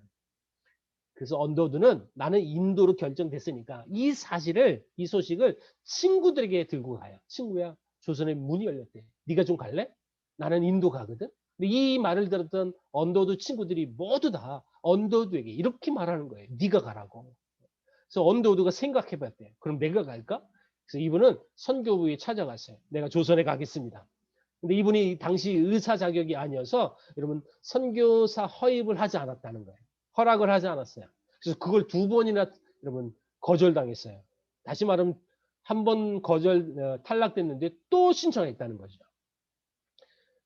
2번 거절당하고 나서 뉴욕의 어느 교회에서 담임 목사 청빙을 받아요. 너무 좋은 조건으로. 그래서 언더우드가 생각했대요. 하나님은 나를 목회자로 부르셨나 보다 해서 이제 그 답변서를 쓰고 우체통에 답장을 넣으려고 하는데 하나님 마음을 주신 거야. 한국을 아무도 없다. 그래서 언더우드가 스스로 생각했대요. 내가 3번째 지원을 했다가 또 떨어지면 그때 내가 담임 목사로 가자. 그래서 선교부를 찾아갔는데 자기를 2번 탈락시켰던 당시 총무 선교사님이 다른 분들로 교체가 된 거예요. 근데 그분이 정보를 입수했어요. 이 선교사는 지금 3번째 신청하러 왔다. 2번 떨어졌는데. 그래서 그 새로 오신 분은 그의 마음을 안 거예요. 이런 사람은 선교지에 보내야 한다. 그래서 이분은 우리나라 선교지로 결정된 거예요. 자, 그래서 언더우드가 약혼자에게 찾아갑니다. 왜냐하면 약혼자랑 인도 가기로 다 결정됐었는데 선교지가 바뀌었으니까 약혼자에게 우리 조선 갑시다 했을 때 약혼자가 이렇게 언더우드에게 질문한 거예요. 그것은 뭘 먹고 사나요? 모르겠어. 이렇게 대답해요. 병원 있나요? 모르겠어. 그럼 도대체 당신은 조선에 아는 게 뭐예요? 언더우드가 이렇게 대답해요. 내가 아는 것은 오로지 그곳에 주인은 모르는 10,000,000명의 사람이 살고 있다는 것뿐이요. 라고 이 말했는데요. 이 말하고요. 파혼당하셨어요. 언더우드. 그래서 이 언더우드는 조선에 선교지 간다는 그 이유 때문에 싱글로 찾아와요. 아까 허드슨 테일러를 잠깐 얘기했잖아요. 허드슨 테일러도 중국 선교지 때문에요. 파혼당했어요. 사실은. 약혼자에게. 그런 아픔들이 있어요.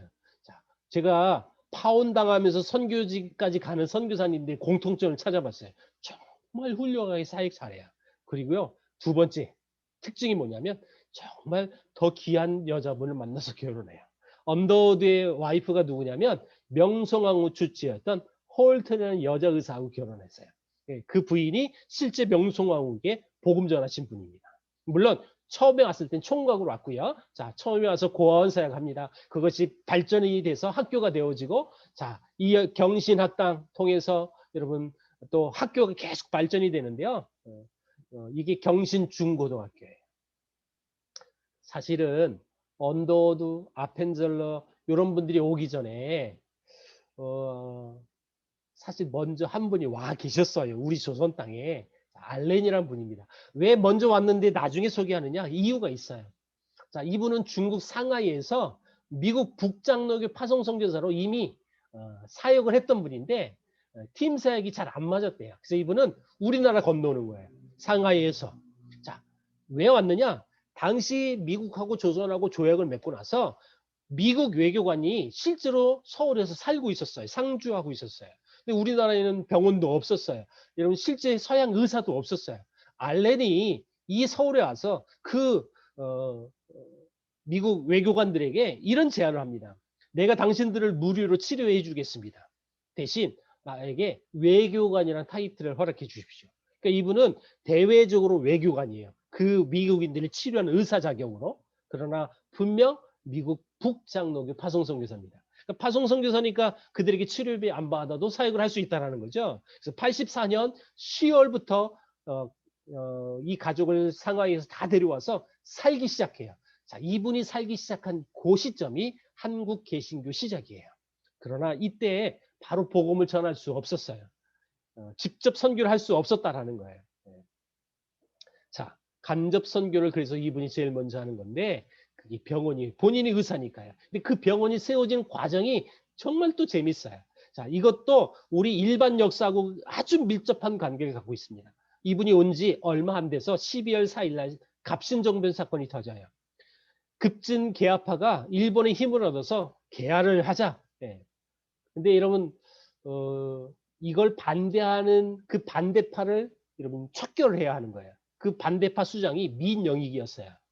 자, 이 민영익을 그래서 죽이려고 했는데 그래서 칼을 7에서 10군데를 찔렀답니다. 근데 바로 직사를 안 하고 자, 밀렌데르프라는 독일 사람 집에 이분을 피신시켜서 이분을 치료하는데 당시 한의사 14명을 착출당해서 이분을 치료했대요. 여러분 한의사들이 칼 맞은 사람을 어떻게 치료합니까? 살릴 수가 없는 거예요. 그러니까 갑작스럽게 요분에게 연락해서 알렌이 그래서 급하게 달려온 거예요. 여러분 알렌이 민영익을 처음 본 상황을 글로 남긴 게 있었어요. 그게 뭐냐면 내가 보기에도 그는 살 가능성이 보이지 않았다. 그의 얼굴은 이미 시슨 색깔이었다라고 이런 글을 남겨요. 이 과다출혈이란 뜻이고요. 가능성은 보이지 않았지만 이 알렌은 이 민영익을 치료하고 싶은 마음이 있었다는 거예요. 왜요? 외과 의사였거든요. 그래서 그 자리에서 명주술을 꼬매기 시작해요. 급했다는 뜻이고요. 그래서 기도합니다. 하나님, 이 사람이 황실의 조카인데 명성우 조카니까요. 이 사람이 살아나면 조선 선교의 문이 열릴 수 있습니다. 살려달라고 기도하는데 3개월 만에 또 완치가 되는 거예요. 자, 우리나라 왕께서 이 사실을 보고받은 거예요. 고종 황제께서. 왜요? 저 서양인이 살 가능성이 없는데 처조카를 살려낸 거예요. 자, 그럼 서양인의 힘을 내가 좀 빌리자. 당시 문화가요. 전염병 돌아서 백성이 죽으면 백성들은 다 임금 탓하는 거예요. 가뭄이 들어서 여러분 굶어 죽는데 다 임금 탓하는 거예요. 그러니까 저 서양 의사의 의술을 내가 한번 활용하자. 이게 일반 역사 사관들이 해석하는 방법이에요, 사실은. 자, 그런데 우리 믿는 자들은 하나님의 주권, 하나님의 주관을 우린 또 믿는 자들이니까 그 사건을 통해서 하나님이 간접 선교하는 그 장을 열어주신 거예요. 왜요? 그래서 이분에게 병원을 허락해 줬거든요. 그게 광해원이고 그 이름을 바꾼 게 제중원이고 현재 이 병원은 세브란스 병원이거든요. 하나님이 역사하심이에요. 이 제중원 원장, 2대 원장으로 누가 되느냐? 주안 헤론이 된 거예요. 이분이요, 얼마나 많은 환자들을 살려내는지 몰라요.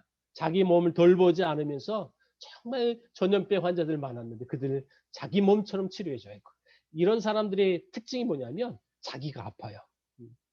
1890년 여름날 또 여름 휴가를 받아서 가족을 데리고 남한산속으로 휴가를 가는데 병원에 응급 환자가 왔다는 소식을 들은 거예요. 그래서 아내와 두 딸을 휴가지로 보내고 본인은 다시 병원에 와서 그 환자를 치료하는데 그 환자의 전염병이 이분에게 그대로 감염이 돼버려요.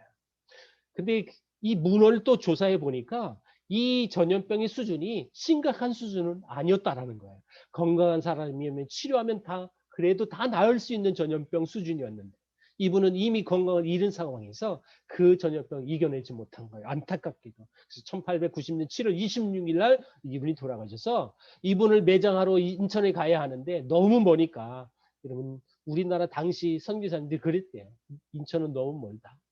서울 근교 땅을 조선 정부로부터 우리가 얻어내서 이번에 그 땅 묻자. 그래서 받아낸 땅이 양화진이에요. 그래서 28일 날 양화진 땅에 묻는 거예요. 그래서 오늘날 선교사 묘지가 시작된 것은 바로 이렇게 시작이 되는 거예요. 이 모든 장례 절차를 누가 주도했느냐?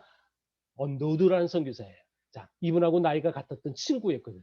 친구를 묻고 언더우드는 그 이듬해 안식년을 떠납니다. 그래서 많은 곳을 찾아다니면서 우리 조선의 선교사의 필요성을 역설하고 다녔었는데 한 번은 토론토 가서 메시지를 전했어요. 토론토 대학생들이 너무너무 감동받아서 내가 가겠다라고 지원서를 냈는데요. 이분은 누구냐면 그 토론토 대학교 의과대학 교수였어요. 학생들의 지원서를 이분이 추스리면서 하나님의 음성을 듣습니다. 제자들은 가려고 하는데 왜 너는 가려고 하지 않느냐. 에비슨이 그 음성 듣고 바로 반응했어요. 하나님 그럼 제가 갈게요. 이분이 제중원 4대 원장으로 오셔서 멋지게 사역합니다. 의대 교수 출신이 왔는데 얼마나 또 많은 사람을 살려냈겠습니까만은 그런데 그렇지 못했어요. 초창기는. 왜냐? 시설이 뒷받침되지 않았어요. 양반집을 개조해서 만든 병원이 제중원이었기 때문에. 그래서 이분이 안식년 가서 카네기홀에서 메시지를 했고요. 그 메시지를 듣고 한 거부가 반응을 했어요. 내가 헌금하겠다고. 왜냐하면 이분이 이렇게 메시지 전합니다. 조선이란 나라에 현대 시설병원이 필요합니다.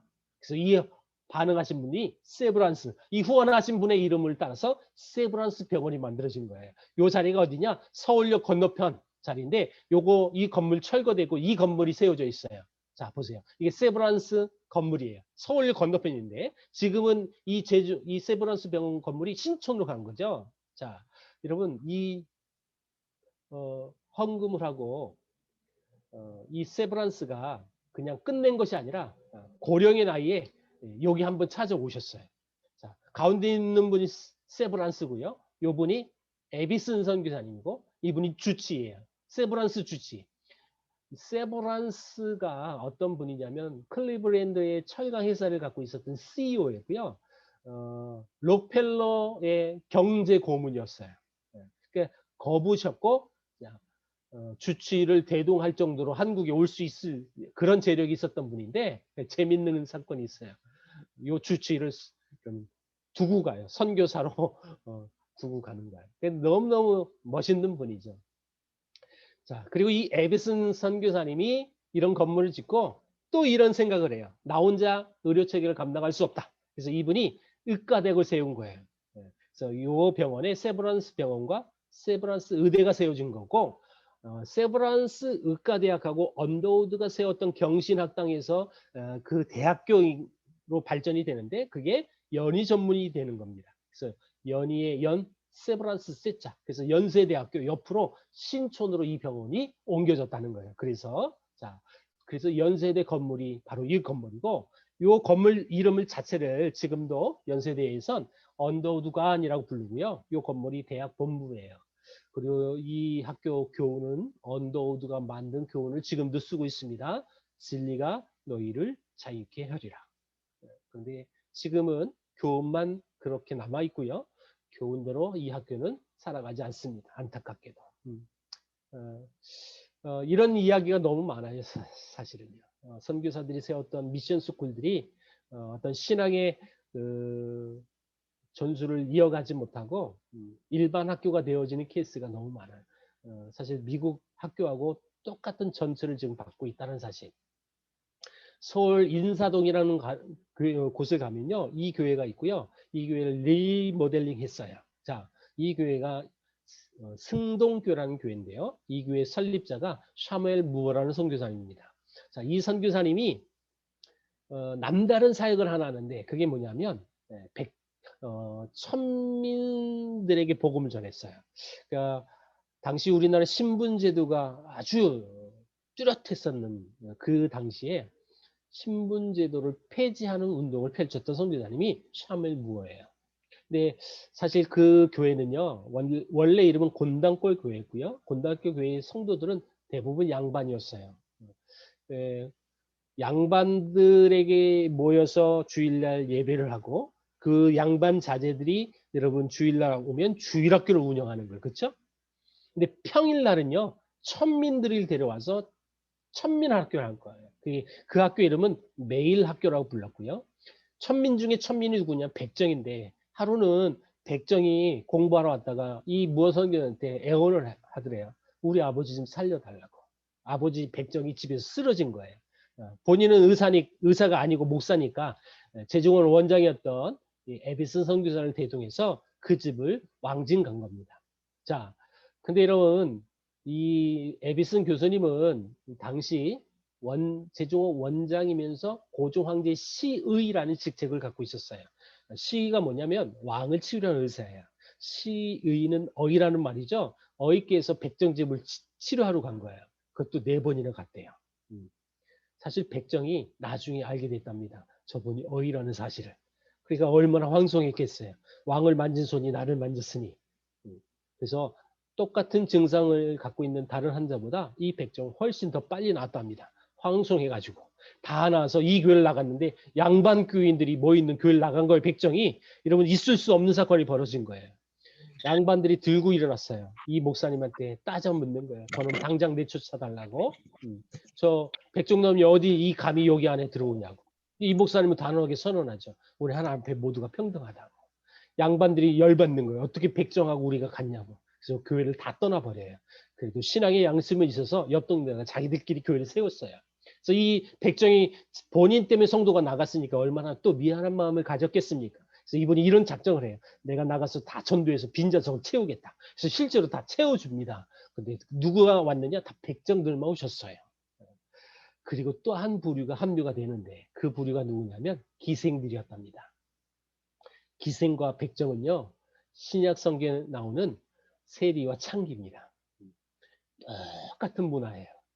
당시 그 시대의 사람들이 사람으로 여기지 않은 계층들, 그게 백정, 기생이었어요. 우리 나라에서. 근데 이들이 열심히 모여서 예배하고 있는데 안타까운 사건이 벌어져요. 예배당이 불이 난 거예요. 화재가 나서 전수가 됩니다. 그래서 이제 하루아침에 예배당을 이루니까 어떡합니까? 우리 성도들이 모일 수 있는 예배당 할 만한 곳을 빌리러 가는데 백정들이 모인다고 하니까 누구도 빌려주지 않아요. 많은 돈을 전도해도 안 빌려줬어요. 그래서 이제 모일 수가 없는 거예요. 어떡합니까? 딱 희망이 있는 한 곳이 남아 있었어요. 그곳이 어디냐? 양반들이 모여서 예배하는 곳. 그걸 찾아가서요. 극적으로 화해가 돼서 여러분 양반과 백정이 함께 모여 예배하는 그곳이 바로 승동교회가 되는 거예요. 승동이란 뜻이요. 승리할 때 승자거든요. 우린 모든 승리자다. 그래서 승동교회가 된 거예요. 자, 여러분 이 사진이 누구냐면 요 분이 아까 병고침 받았었던 백정이에요. 이상재 선생님이 만들었던 만민공동회의 초대 연설자가 이분이에요. 왜냐? 아까 그 교회를 출석하면서 이제 두 교회가 합병이 됐잖아요. 장로님을 뽑는데 양반하고 다 투표를 했는데 이분이 뽑힌 거예요.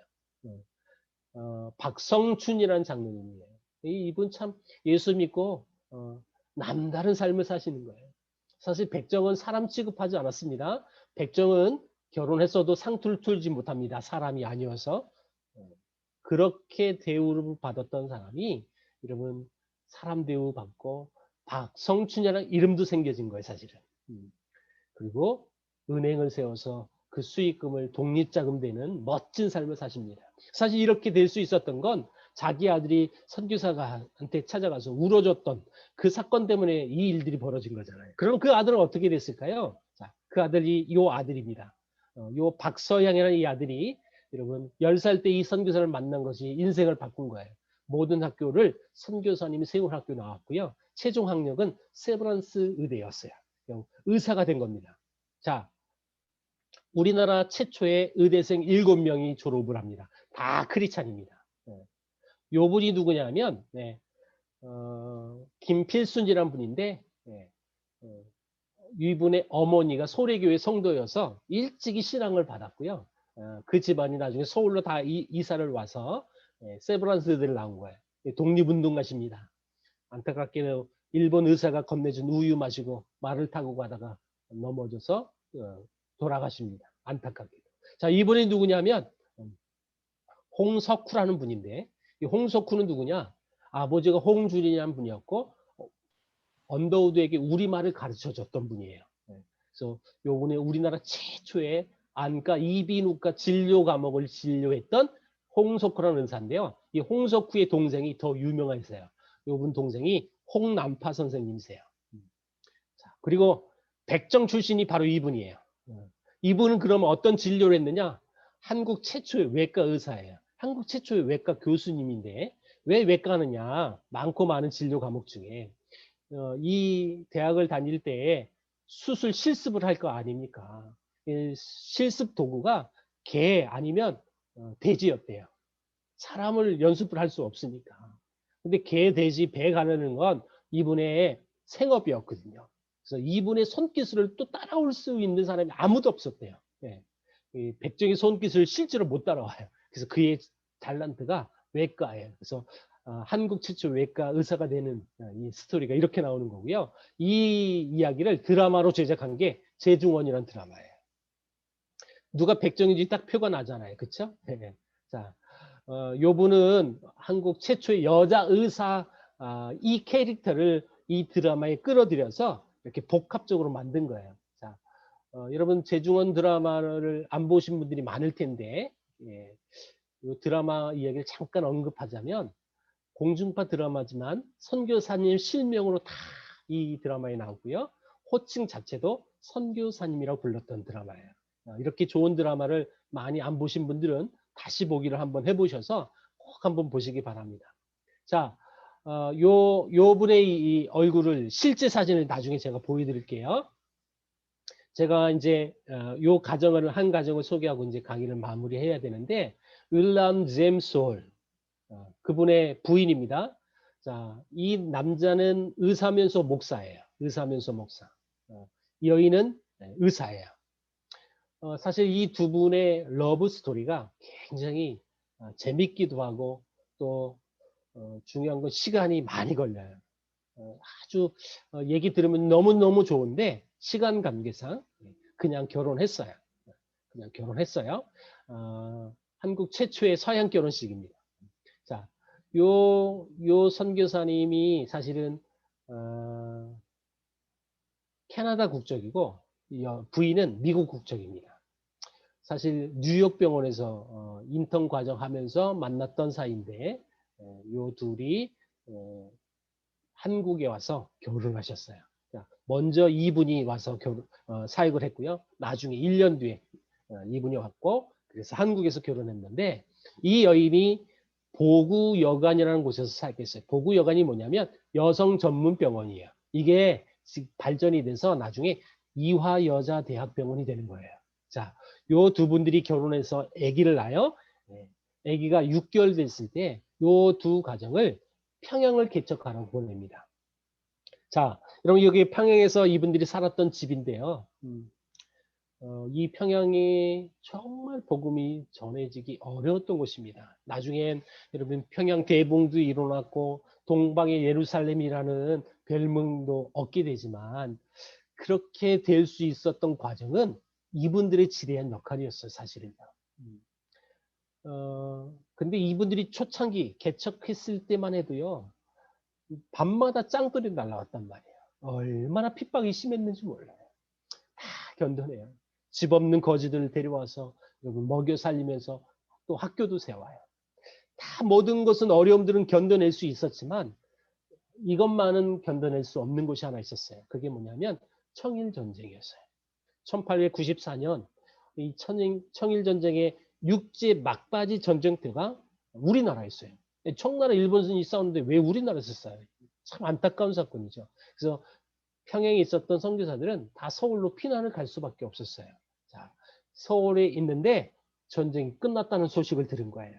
그래서 바로 다 올라가지 않아요. 왜요?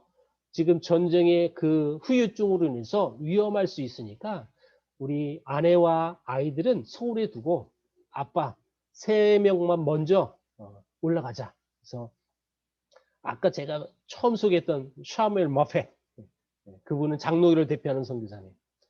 그리고 지금 윌리엄 제임스 홀은 감리교를 대표하는 선교사님. 또 장로교 선교사였던 그레암 리라는 선교사님. 요 3분만 이 평양에 올라왔답니다. 자, 이 3분들이 왔을 때 보니까요, 평양이 난리가 난 거예요. 청나라 일본 군인 시체만 2,000구가 넘도록 이 평양 시내 안에 널브러져 있는 거예요. 근데 시신을 매장하지 않으면 자동적으로 전염병이 돌게 돼 있는 거예요. 이분들이 왔을 때 이미 평양은 전염병이 창궐하고 있었다는 거예요. 의사는 윌리엄 제임스 홀밖에 없어요. 그러니까 수많은 전염병 환자들이 몰려오는데 의사진은 없으니 본인이 쉬지도 못하고 그 전염병 환자를 케어할 수밖에 없는 거예요. 우리 육신이라는 건요, 무리를 하면 면역성이 떨어지게 돼 있어요. 너무 무리를 하다 보니까 밤낮으로 환자를 치료하다 보니까 본인의 면역성이 떨어져서 본인이 그 전염병에 걸리는 거예요. 빨리 서울 내려와서 치료를 했었으면 이분 살 수 있었을 것을 너무 늦게 내려왔고, 또 내려온 수단, 교통수단이 일본 폐잔병 배를 타고 내려왔는데 그 안에서도 전염병이 돌고 있었다는 거예요. 그래서 서울에 왔을 때 너무 늦게 내려왔고, 사실 부인도 의사여서 극진히 보호하면서 치료를 했지만 안타깝게 며칠 뒤에 하나님 품속으로 돌아갑니다. 그래서 양화진 땅에서 2번째 묻히신 분이 바로 이분이에요. 이 사진이, 요분이 호월 묘지고, 이 사진이 아까 처음 소개했던 주안헤론, 양화진이 생기기 시작했던 이유를 소개했잖아요. 이분이 선교사로 1번이고 호월이 2번이에요. 더 안타까운 소식은 그때 돌 지난 아들이 있었고 부인 뱃속엔 임신 7개월 된 딸아이가 있었어요. 그래서 남편을 묻고 미국 가서 부인은 출산합니다. 근데 캐나다 이 교회에서 편지가 온 거예요. 이 교회는 남편의 모교회예요. 그리고 자기들을 파송한 교회고, 남편의 부모님 또 신우, 그 시댁 식구들이 이 교회를 섬기고 있었던 거예요. 카나다의 작은 시골 농촌교회였답니다. 근데 이 조그만 교회가, 가난한 교회가 우리를 파송했다는 사실이 너무 놀라운 거예요. 그리고 이 교회가 이 선교사한테 이렇게 얘기해요. 우리는 당신들 때문에 조선을 처음 알게 되었습니다. 안타깝게도 윌리엄 제임스 홀이 하나님 품으로 갔지만 우린 당신들 끝까지 포기하지 않겠습니다. 이 말을 듣고 또 용기 내어서 아들, 딸을 데리고요. 3년 만에 다시 우리나라에 컴백해요. 결혼을 하지 않고. 그래서 사실은 이분이 미국에 잠시 있을 동안에 남편 이야기를 책을 써서 그 책이 참 많이 팔렸답니다. 그 모든 책 수익금을요. 한 푼도 건들지 않고 우리나라에 보내왔어요. 그래서 그 돈으로 평양에다가 병원을 지은 거예요. 그래서 남편 성이 홀이니까 기념홀, 기념하자 홀. 그래서 키홀 병원이라는 병원을 평양에 세우고 이 부인은 아들과 딸을 데리고 올라온 거예요. 우리나라. 서울에 와서 평양에 가는데 평양에 올라가다가 이 딸아이가 또 전염병 마을에서 또 전염병에 간이 된 거예요. 평양에 온 지 며칠 뒤에 이 딸마저 잃었어요. 여러분 이 선교사의 마음은 어땠을까요?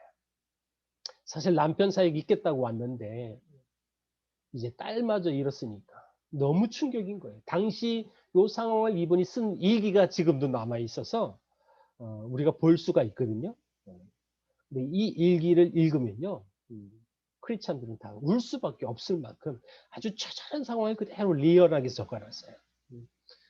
그래서 이분이 이렇게 기도하면서 회복합니다. 하나님, 이제 남편, 딸 죽었고 아들밖에 없어요. 아들하고 평생 조선 섬길 수 있도록 하나님 도와주세요라고 기도하는데 이 기도가 응답이 돼서 실제 평생 우리 한국 선교사로 사역을 하셨어요. 84세까지 사셨습니다. 이분의 업적을 들어본 여러분 너무 놀라요. 동대문 이대병원을 기초하신 분이 이분이고, 인천 기독병을 세우신 분이 이분이고, 여성 의료 전문대학을 이분이 세우는데, 왜 여성 의료 전문대학이냐면 세브란스 의대가 있었지만 여자는 안 받아줬거든요. 당시만 해도요.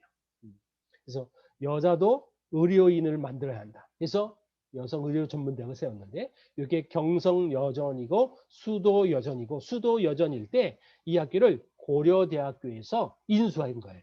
그래서 여러분 이게 고려대 의과대학이 된 거예요. 지금은. 그래서 고대 의대의 뿌리는 이 선교사님입니다. 여러분 고대 병원을 가면 반드시 로제타 홀이 있습니다. 이게 로제타 홀. 제가 사는 곳이 안산이어서 저희 집 바로 옆에 이 병원이 있는데, 그래서 제가 일부러 가서 찍었어요. 고려대 학교 안산병원. 네, 이게 안산만 있지 않아요, 여러분? 구로병원도 있고 안암 고대병원도 다 있어요. 이 병원을, 우리 의과대학을 시작하신 분은 이 선교사입니다. 라는 표시를 병원에 있다라는 거예요. 혹시 여러분 고대병원에 누구 병문안 갔을 때 꼭 보십시오, 한번. 그리고 한번 들어가 보십시오. 안에 이렇게 나름 선교사의 연역을 이렇게 해놨습니다. 또 한 가지 사역을 이분이 하시는데 특수 선교를 합니다. 당시 우연하게 이 선교사님의 사역을 도왔던 조사의 집을 방문했는데 그 조사의 딸내미가 시각장애인이었어요. 당시 조선인들의 시각장애인들은요, 장래가 이미 정해져 있어요. 점쟁이, 거의 다 점쟁이였어요. 할 수 있는 게 없었으니까, 앞이 안 보이니까. 근데 이 조선인들의 어떤 맹인들의 어떤 교육 방법이 전혀 없었거든요. 골방에 처박아 놓았었어요. 그래서 이분이 안식년 때 가서 미국에서 특수 교육을 배워요. 그래서 한국에 와서 기름종이에다가 바늘로 점자 연습을 하는데 그게 한글 점자예요. 맹학교, 농학교를 세우신 분이 바로 이 선교사님입니다. 멋진 사역을 하신 분이고요. 또 요 분이 누구냐면 그 선교사님이 통역을 맡아줬던 김점동이라는 분이에요. 아까 여러분 그 세브란스 병원 의과대학 소개할 때 김필순이라는 분 얘기했잖아요. 그분 조카입니다, 이분이.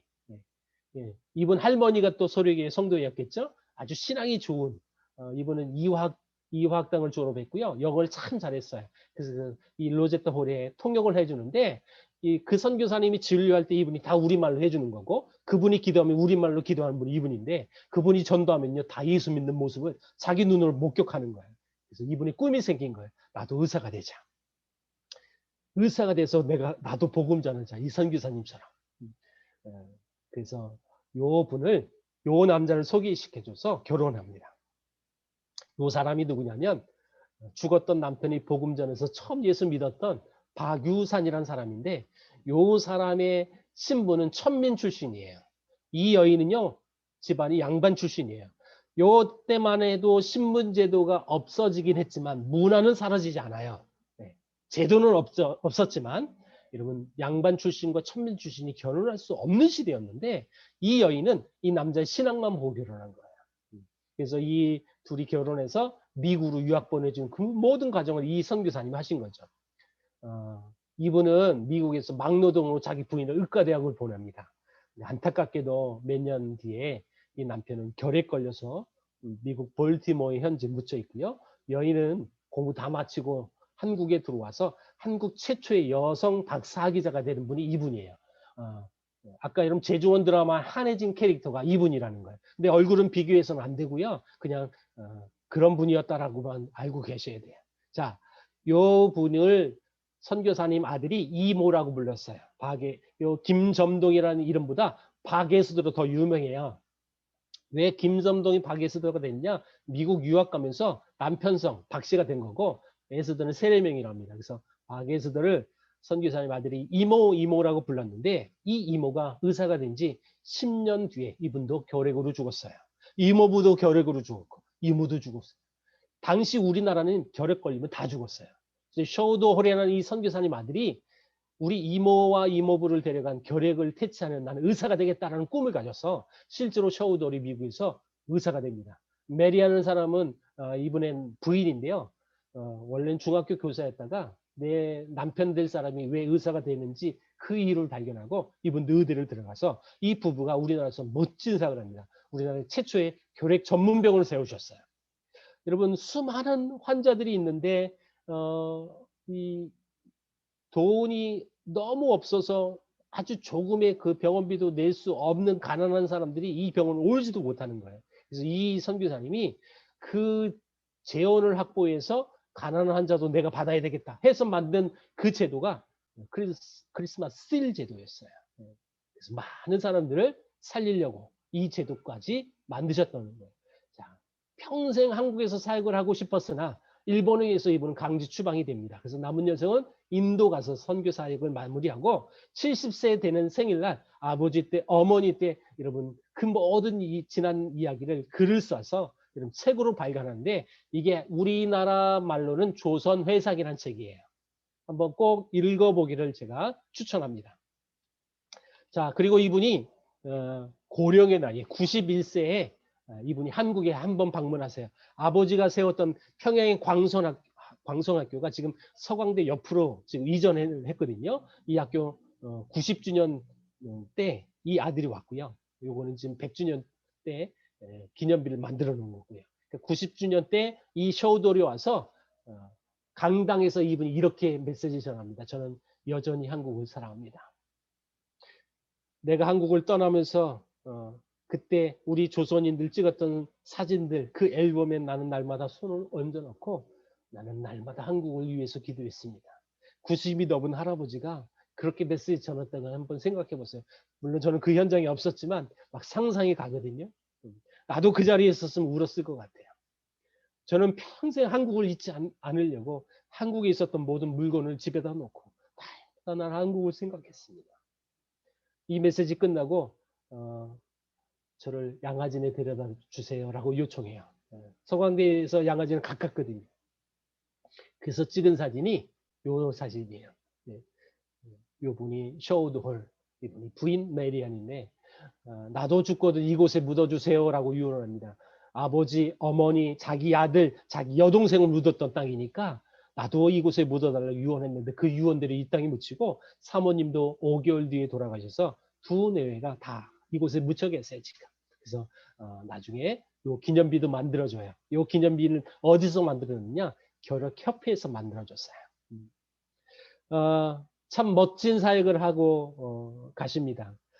이런 귀한 선교사님들 때문에 우리 한국 땅이 이렇게 아름다운 은혜를 지금 누리고 있는 겁니다. 선교사님들의 희생과 또 섬김을 통해서 우리가 복음을 받았듯이 여러분 우리가 갖고 있는 이 복음을 또 선교지에 우리가 반응하지 않으면 절대 이 일들은 일어날 수 없다라고 제가 말씀을 드렸어요. 그래서 우리가 복음의 빚진 자가 되어져서 이 땅에 복음이 증거되어지기를 꿈꾸며 삶을 살아갔던 우리 믿음의 선배들처럼 우리도 삶의 영역에서 기도로 반응해야 하고 선교 헌금으로 반응하고 또 영광스러운 선교사로 가는 선교사로 반응해야 합니다. 자, 그래서 첫 번째, 두 번째는 우리가 보통 보내는 선교사라고 우리가 통칭하죠. 영광스러운 선교사는요 가는 선교사입니다. 자, 이 GMP 훈련을 통해서 영광스러운 또 가는 선교사로 반응하신 분들이 있을 수 있어요. 그렇죠? 네, 그분들은 하나님이 부르셨기 때문에 기쁨으로 가시면 되고요. 네, 나는 그렇게 가는 선교사로 부름을 받지 못했어요 라고 하신 분들은요. 요 두 가지 영역 하면 돼요. 보내는 선교사의 삶으로 사시면 되는 거예요. 우리 민족을 품고 골방에서 기도했던 무명의 성도들이 분명히 있었습니다.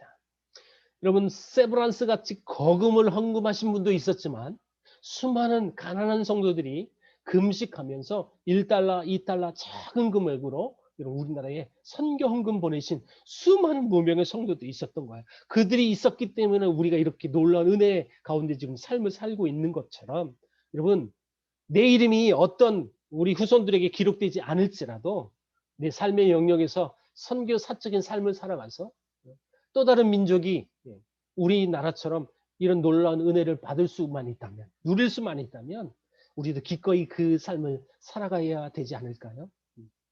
여러분들의 삶, 이제 남은 생이 그런 아름다운 선교 사적인 삶을 살아가기를 주의 이름 축원합니다. 제가 기도하고 오늘 강의 마무리하겠습니다. 하나님 감사합니다. 이 땅의 복음의 역사를 짧은 시간 안에 우리가 보았습니다. 이 복음이 증거되어지기까지 수많은 무명의 성도들이 있었고 또 기꺼이 사랑하는 가족을 묻으면서까지 이 민족을 사랑하며 복음을 전했던 멋진 선교사들이 있었기 때문에 이 멋진 사역이 일어났음을 하나님 알게 되었으니 하나님 우리 또한 그들처럼 동일하게 삶을 살아갈 수 있도록 주님 축복하여 주옵소서. 부족하고 연약합니다. 그래서 그 삶을 살아낼 수 있는 자신감도 없습니다. 그럼에도 불구하고 주님만 의지하며 남은 여생을 선교 사적인 삶을 살아가서 주님의 마음을 시원케 하는데 부족함이 없는 우리 모두 될 수 있도록 인도하여 주옵소서. 예수님의 이름으로 기도드리옵나이다. 아멘. 아멘. 수고하셨습니다. 네, 감사합니다. 우리 강의해 주신 우리 이종원 선교사님께 박수로 감사의 표를 하겠습니다. 고맙습니다. 네, 감사합니다. 혹시 강의 들으시다가 그 질문사항 있으실까요? 네. 질문 있으면 네, 해주십시오.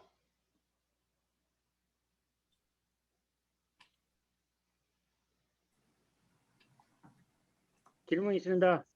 네, 네. 네, 안동원 장로님. 성교사님, 네, 그 말씀 중에 그 드라마 있는 드라마 혹시 뭐 제목이 뭡니까 그요? 재중원. 재중원. 네, 알겠습니다. 감사합니다. 네. 네, 아주 중요한 질문을 하셨습니다. 네. 한 가지 더 책 이름 네. 뭡니까? 조선회사요? 조선회상. 해상. 회상한다. 회상한다. 조선회상. 감사합니다. 네. 네, 감사합니다. PPT를 좀 공유할 수 있나요? 원칙은 안 되는데, 원칙은 네. 안 되는데, 제가 PDF 파일을 우리 신 목사님께 드리겠습니다. 감사합니다. 최초입니다. 최초. 대단히 감사합니다. 그러면은 우리 이제 조별로 우리 흩어지겠습니다. 10시까지 우리 조회의를 하시고 10시에 우리 다시 만나겠습니다. 감사합니다. 좀 이따 뵙겠습니다. 네. 네. 명강이었습니다. 감사합니다. 감사합니다.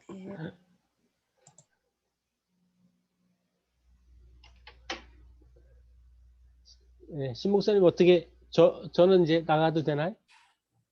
감사합니다. 그리고 네. 제 카톡에 네. 그 계좌번호 좀 남겨주십시오. 그래요, 알겠습니다. 그렇게. 근데 그 강의한 그 네. PDF 파일을 보내주셔도 괜찮으시겠습니까? 네, 뭐 저희가 딴 데 뭐 이렇게 공유하고 그런 건 아니니까. 네, 인터넷에 올리지 않겠다고 그거 한번 공지를 한번 해주시고 예. 개인적으로만 사용하는 것으로. 예. 저희가 오늘 강의한 거는 저희가 오늘 그 강의 들어오지 못하신 분들이 계셔서 예, 그런 분들에게는 이게 같이 이제 그래요. 영상을 공유하고 또 유튜브에서 삭제하고 그렇게 네. 합니다. 그래. 네. 목사님, 네네. 3조인데 잘못 들어왔어요. 1조로 가가지고 다시 왔어요. 아, 3조. 그래요? 네. 박한희 선교사님. 네. 네, 가겠습니다. 감사합니다.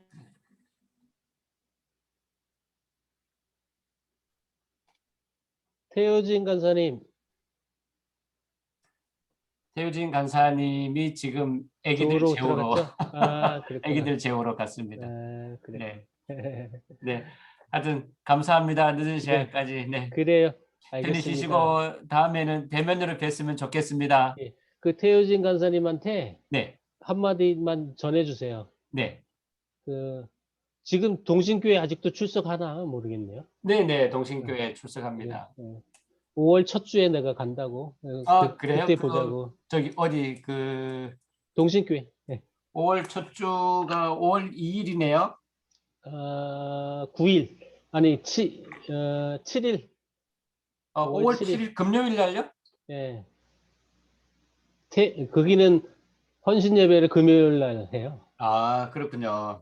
네, 그렇게 전하겠습니다. 그래요. 네.